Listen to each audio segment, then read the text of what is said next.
O que o São Paulo vai fazer daqui para frente é o seguinte: a avaliação jogo a jogo do Campeonato Brasileiro, né, dessas partidas que faltam, e no final do ano vai se fazer uma análise mais ampla do trabalho do treinador, se haverá uma necessidade de fazer reformulação de parte do elenco e, obviamente, olhando o do que vai ser o ano que vem. Mas, assim, é, cravo para vocês: se o São Paulo perder para o Corinthians, o Zubeldia não vai ser demitido, né? O Zubeldia, a ideia é continuar com ele até o final e fazer uma avaliação no final da temporada do que foi bom e do que foi ruim. E há uma análise de que o trabalho tem pontos positivos, mas também tem pontos negativos. Não, eu Muito falei assim, bom. eu falei a mesma coisa que você, só fiz a ponderação. Claro que se você perde de 1-0 do Corinthians é um cenário, se você toma 5-0 do Corinthians é outro cenário, né? Como em qualquer situação, né? A Sim, lógica é sempre essa. Você pode acontecer, pode cair um dirigível em Osasco, né? Mas é outro sim. cenário. É um outro cenário. Agora, que tem às vezes um mal-estar com a questão numa parte da diretoria, não de toda a diretoria. A gente sabe bem que o Júlio Casares tem duas palavras que ele sempre usa. Vamos aguardar. É, é, é. E assim, por exemplo, o trabalho do Zubeldia nesse dia a dia do São Paulo, ele é um trabalho que já houve, já detectaram, por exemplo, que precisa de tempo pela questão da adaptação do que é o futebol brasileiro. Lá atrás, no Campeonato Brasileiro, quando o São Paulo tomou uma surra do Vasco em São Januário, houve uma necessidade de chegar para o Zubeldia e falar: olha, o calendário do Brasil é desse jeito, não existe poupar quando você tem tempo, você precisa ter um time base, e aí meio que estabilizou na questão do Campeonato Brasileiro. E hoje o São Paulo luta aí pelo G6 e se coloca na obrigação pelo G6. Na questão das Copas e na questão das eliminações, ficou uma crítica interna, uma avaliação da cúpula São Paulina em relação ao Zubeldia dos jogos contra o Atlético Mineiro na questão das substituições. E aí, aquela situação do jogo contra o Internacional, Bobadilha e também Lucas Moura perderam, entre aspas, uma segunda-feira de treino com todo o elenco, né, para esse jogo contra o Botafogo, porque eles atuaram, foram titulares contra o Internacional, um jogo que se perdeu. E por que não o time que venceu o Cruzeiro bem fora de casa não repetir a dose e até para você motivar os jogadores que não estão tendo tanta oportunidade? Então, assim, algumas situações que o tempo, é um técnico jovem, é um técnico que chega agora no futebol brasileiro, num ambiente de pressão do tamanho de um clube que é o São Paulo. Zubeldia nunca treinou um gigante como o São Paulo, vamos falar bem a verdade. Então há esse tempo de maturação do técnico, mas paralelamente a isso existe uma avaliação e que no final do ano ela vai ser maior e mais ampla em relação desde a chegada do Zubeldia ao São Paulo. Aqui no nosso chat estou sentindo que os torcedores estão meio divididos, Hernan. O professor Bruno diz aqui não dá para ser protagonista com jogadores tão limitados e reforços de segunda linha. História, filosofia e música diz que para mim esse técnico não serve. Fernando Araújo, não acho errado. Esses jogadores chegaram ontem no São Paulo, precisam estar em nível bom para jogar. E o Dorval Bispo, o time não jogou futebol ainda com o Zubeldia. Eu tô sentindo aqui uma divisão no nosso chat. Pode continuar mandando um comentário que eu tô lendo por aqui, tá? Eu queria rodar o que o Lucas falou sobre ele e o Luciano disputarem para bater o pênalti. Olha só. Ô Lucas, o Luciano disse que pediu para bater o pênalti que você desperdiçou durante o tempo normal e você não deixou. Foi isso mesmo que aconteceu? Você podia contar um pouco mais do lance? Coisas de jogo, coisas normais de jogo ali, já estava definido quem bate, eu era o batedor, peguei a bola, infelizmente errei, acabei pegando muito embaixo, a bola subiu. A gente está sujeito a isso, né? Mas como eu falei, no segundo tempo o time conseguiu reagir, conseguiu buscar, superou isso, tivemos muita força mental. Fomos buscar e nos pênaltis depois, fatalidade, como eu falei, eliminação dolorida por conta disso, mas não faltou entrega, não faltou dedicação da nossa parte. Lucas. Normal, né, PVC?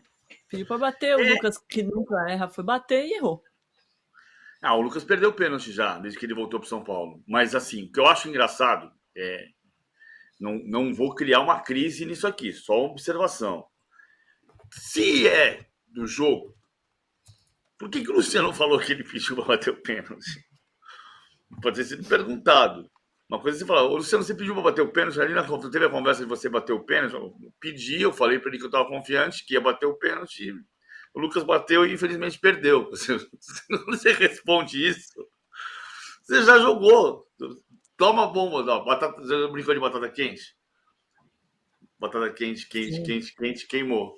Ele jogou a batata quente no colo do Lucas. Ô, PVC, você falou que ele já errou, mas em tempo normal foi o primeiro que ele errou desde 2010, né, Hernan? O Lucas, ele é um jogador que sempre chamou a responsabilidade, né?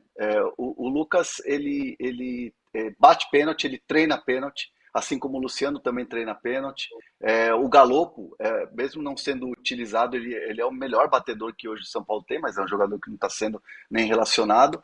E é aquela coisa, o Lucas ele chamou a responsabilidade. Eu sou o batedor, o Luciano queria bater, o Luciano está se sentindo confiante, mas o Lucas é o capitão do time sem a faixa, porque com a faixa é o Caleri, mas ele é o líder do time, uma das lideranças mais fortes do time pela história que ele tem. Então o Lucas se sentiu confiante e falou, deixa comigo. Só que esse deixa comigo deu ruim. Deu ruim. O Lucas perdeu o pênalti. O Lucas perdeu o pênalti no jogo que o árbitro mandou repetir. Estou tentando buscar qual foi o jogo. Desde que ele voltou para o São Paulo, teve um pênalti que ele cobrou, que o goleiro defendeu, o árbitro achou que o goleiro tinha se movimentado e mandou cobrar de novo, e na segunda cobrança ele converteu. Então não entra para a estatística de pênalti perdido. Mas Exato. ele perdeu. Sim, é verdade. A gente também tem uma parte... Diga, né? Só uma notícia aqui, que para mim é muito importante, que eu acabei de apurar aqui e ter uma resposta, que envolve diretamente São Paulo e Palmeiras. Hoje a gente vai ter o julgamento lá do São Paulo e tal, aquela coisa toda no STJD. E eu estava falando com uma pessoa aqui do STJD, e eu acabei de saber aqui, ó, nem sei se acho que é a primeira mão, né? Os jogadores do São Paulo, Rodrigo Nestor e o Sabino, mais o Zé Rafael, não vai acontecer o julgamento deles. Houve um acordo, os clubes vão pagar uma multa e esses jogadores já estão liberados para jogar. Então eles estavam jogando, o Sabino e o Nestor estavam com efeito suspensivo, jogando com essa liminar, o Zé Rafael também, né? Então esses atletas, houve um acordo do STJD com os dois clubes, vai ser aplicada uma multa para os brigões, mas eles vão poder jogar. Então não vai ter o julgamento que estava se arrastando aí por causa da liminar, por causa do efeito suspensivo. Então estão liberados esses jogadores. Notícia de primeira aqui, é como o nosso programa, de primeira. Boa, Hernan, já que você citou o Nestor... O pênalti do Lucas que ele perdeu e foi repetido foi contra o Tajeres no Morumbi, no jogo da fase de grupos da Libertadores. Já que você citou o Nestor, você acha, Hernan, que ele foi colocado um pouco na fogueira, assim, não estava jogando, aí foi colocado para jogar num momento decisivo? Não dá para colocar na conta do Nestor. Bate quem está confiante. E o Nestor é um jogador que tem essa confiança e estava precisando ser decisivo, né? Acabou que aconteceu que ele errou. Não foi bem na batida. Um jogador que está buscando espaço. Essa semana mesmo aqui no De Primeira a gente falava onde é que está o Nestor. Nestor sumiu com o Zubeldia. Então o jogador se sente confiante. Tem ali o peso de já ter decidido uma Copa do Brasil, um gol de título de Copa do Brasil, foi para bater na bola. Loteria, pênalti, não gosto nem daquela coisa de loteria, mas pênalti é aquela coisa, 50-50. Mas ele acabou errando. Não dá para colocar na conta do Nestor o fracasso de ontem na Libertadores, mas sem dúvida é aquela coisa que a gente estava falando. O que se tem de ideia no São Paulo hoje sobre culpados da eliminação é uma coisa bem dividida e que vai para todos os setores. Boa, vou pedir para a Amanda colocar na tela o chaveamento para a gente ver como é que ficou. O Botafogo aguarda ainda o vencedor do confronto. Não temos, mas vou falar aqui para você. Vai aguardar Peñarol ou Flamengo, assunto para daqui a pouquinho. Você já pode mandar aqui no chat quem que você acha que passa, se é o Peñarol ou se é o Flamengo. E daqui a pouco a gente fala também de Atlético Mineiro 2, Fluminense 0. Agora, na entrevista coletiva, PVC, o Arthur Jorge ficou muito bravo com uma pergunta que relacionava ao Botafogo do ano passado. Olha só.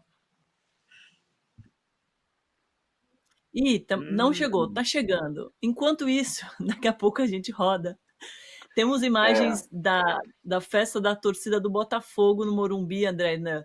Que foi... O São Paulo fez uma festa maravilhosa, né? 61 mil pessoas, mas aí no final quem comemorou mesmo foi a torcida do Botafogo, que também lotou ali aquele pedaço destinado aos visitantes. Foi curioso porque a torcida do São Paulo fez uma festa muito grande, as luzes do Morumbi elas se apagaram antes do time entrar, 20 mil pessoas fizeram um corredor do lado de fora para o ônibus passar. Era a quarta-feira de Libertadores, era a famosa quarta-feira de Libertadores que o torcedor São Paulino está tão acostumado de 3 títulos de Libertadores que tem. A questão toda é que assim, o São Paulo, isso foi uma sensação minha e a sensação de muita gente que estava assistindo o jogo, que o São Paulo não fez um primeiro tempo, ou os primeiros 30 minutos do primeiro tempo, de uma noite de Libertadores. O São Paulo não entrou em campo com aquele espírito guerreiro de uma Libertadores e tudo mais. Aí a torcida foi perdendo um pouco essa festa, esse barulho. E aí a torcida do Botafogo, em menor número, mas com espaço totalmente cheio, começou a fazer um barulho mais forte no Morumbi. Aí quando sai o gol, então dá uma murchada assim no Morumbi. Então a torcida do Botafogo fez sim muito barulho, foi muito legal a festa que eles fizeram. O São Paulo também, obviamente, maior número de torcedores, mas foi um duelo interessante. E a sensação de quem estava lá, e era a minha sensação também, é que o time não correspondeu, no começo do primeiro tempo, ao que o torcedor entregou para esses jogadores. Desde esse corredor aí que a gente está vendo, na chegada ao Morumbi e nos primeiros minutos, quando o time a torcida fazia uma festa impressionante. Também tive essa sensação, já tinha até falado aqui pro PVC, né? Agora, PVC, o Botafogo vira favorito para o título depois de passar por Palmeiras e São Paulo, jogando do jeito que está jogando e liderando o Campeonato Brasileiro? Eu não acho favorito. Eu tenho visto gente falando que o Botafogo é favorito, acho que tem muita coisa para acontecer. Por exemplo, se passar o Flamengo do Peñarol, Botafogo e Flamengo são, como diria o profeta Mário Jardel, clássico é clássico e vice-versa. O Peñarol, contra o Peñarol, eu acho o Botafogo favorito. Depois, o Atlético que jogou ontem, todo jogo, ele vai complicar a vida do River Plate e pode ir para a decisão. Agora, se passa o River Plate pelo Atlético, um eventual River Plate e Botafogo no Monumental de Nunes, você pode considerar que é equilíbrio, que o Botafogo tem condição de ganhar. Claro que tem condição de ganhar, mas é o River na sua casa. Então, não acho o Botafogo favorito, eu acho o Botafogo candidato, muito candidato a ganhar o título. E vocês, chat, quem que vocês colocam como favorito? Obviamente, como o PVC falou, a gente tem que esperar ainda Flamengo e Peñarol, daqui a pouco a gente vai falar sobre isso, mas queria a sua opinião também, Hernan. O Botafogo acho que ganha uma consistência e uma confiança de ganhar do São Paulo, do São Paulo tricampeão da Libertadores, com o estádio lotado. Eu entendo que um clássico ele pode ser contra o Flamengo, por exemplo, se o Flamengo passar do Peñarol hoje, uma pedra maior no sapato, por ser clássico, mesmo o momento do Flamengo não ser espetacular como é o momento do Botafogo. Ainda colocaria o Botafogo como favorito em cima do Flamengo, mas é aquela coisa que o clássico te traz aquelas surpresas. Acho que um Peñarol seria pro Botafogo um adversário melhor para você chegar à final. Então vai depender muito do jogo hoje à noite. Mas mesmo Peñarol, mesmo Flamengo, o Botafogo é favorito com essa ressalva da questão do clássico. Mas o Botafogo tem totais condições de fazer uma final de Libertadores. E mesmo sendo contra o River Plate, e a final sendo no Monumental de Nunes. Eu entendo que o Botafogo cresceu. Até um amigo meu brincou, eu concordei com ele em partes, dizendo que assim, do jogo do Morumbi ontem sairia o campeão da Libertadores. Pode ser o Botafogo, sim. Olá.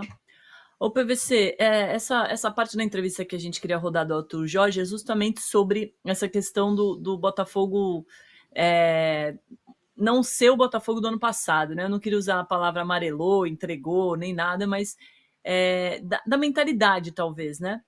Que agora, pelo que o Arthur Jorge falou, é outra mentalidade, não tem nada a ver com o ano passado, acabou essas comparações. Você concorda? Chegou a sonora. Chegou? Ah, boa, vamos escutar então o que ele falou. Chegou. Você sabe muito bem aquilo que você viveu na pele no final da temporada passada, pelo time do Botafogo. Você permanece, participa de uma reviravolta, digamos assim. Queria que você falasse sobre essa sua trajetória dentro do clube, como um dos líderes do elenco, essa sua permanência e fazendo história agora, né, chegando tão longe num torneio de tanta importância. Já temos mais de 10 meses esta temporada, vocês continuam a falar da temporada anterior. Falem deste jogo que nós ganhámos e que passámos e que estamos mais uma vez nas meias finais da Libertadores. Falem disso, não faz sentido, estamos a falar 10 meses depois daquilo que foi a época anterior. Mas desculpe lá, mas não faz sentido nenhum. Perdão, eu percebo a sua questão e posso até compreender qual é a curiosidade. Não se esqueça, não faça perguntas de agora, deste ano. Eu estou cá, está cá o Marlon, estamos para responder sobre o jogo, sobre aquilo que é a eliminatória, aquilo que é a competição. Não me vão buscar outra vez, não queiram buscar aquilo que não faz sentido. Eu já falei disto, a história está passada, está ultrapassada. Nós temos que olhar para o futuro e o futuro faz-se de hoje. Ganhamos o jogo, o futuro faz de sábado, voltamos a jogar com o Grêmio. Faz daquilo que é depois a próxima eliminatória, a meia-final. É isso que nós temos que falar. Desculpe lá, mas não temos que falar de mais nada. Eu não estou discutindo de forma alguma, só explicando, porque é também uma oportunidade do Marlon mostrar também essa volta por cima. O Marlon mostra dentro do campo aquilo que tem que mostrar. Dentro do campo o Marlon e os Marlons da equipa mostram aquilo que tem que mostrar. Aquilo que é a realidade de hoje deste Botafogo. É uma equipa comprometida, séria, sempre a dar o limite e é isso que nós temos que ter. Marlon e todos os outros Marlons da equipa dão a vida pelo Botafogo hoje e sempre. Desculpa, professor, só acho que era uma oportunidade até de enaltecer. Esqueça a oportunidade, não há mais oportunidade. De enaltecer o feito do Marlon também. É. Desculpa.